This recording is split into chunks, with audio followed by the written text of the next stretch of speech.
আজকে আমরা চলে এসেছি হাওড়া ময়দানে। আর মেট্রো থেকে নেমে আমরা এখন স্ক্যালেটারে উঠে পড়েছি। এখান থেকে আমরা বাইরে বেরোবো। এখন স্ক্যালেটার দিয়ে আমরা তাই নিচে নেমে যাচ্ছি। আর মেট্রোতে যাওয়া আসা আমার বরাবর বেশ ভালো লাগে। মেট্রোতে যাওয়ার একটা সুবিধা কি, সময়টাও বেশ কম লাগে। আর এই যে হাওড়া ময়দানের মেট্রোতে আসার সময় যখন অ্যানাউন্সমেন্ট হয় যে আপনি এখন নদীর তলা দিয়ে যাচ্ছেন, তখন ব্যাপারটা বেশ একটা আশ্চর্যকর ব্যাপার বলে মনে হয়।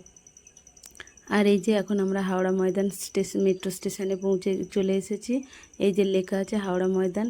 আর মেট্রো স্টেশন থেকে বেরিয়ে এখানে একটা চায়ের দোকান আছে। আমি যখনই আসি না কেন এখানে, তখনই এখান থেকে চা না খেয়ে যাই না। আর এই কাকু চা বেশ ভালো বানায়, প্রায় সবসময় বেশ ভিড় থাকে। তাই এখন আমরা এখান থেকে চা খাবো বলে এই যে চা নিয়ে নিয়েছি। তো চায়ের ভাঁড় এখন আমি হাতে নিয়ে এখন চা খাওয়া শুরু করে দিয়েছি। তো এখানে চাটা বেশ ভালো, সেই জন্য কখনোই আমি মিস করি না, যখনই আসি চা না খেয়ে এখান থেকে যাই না।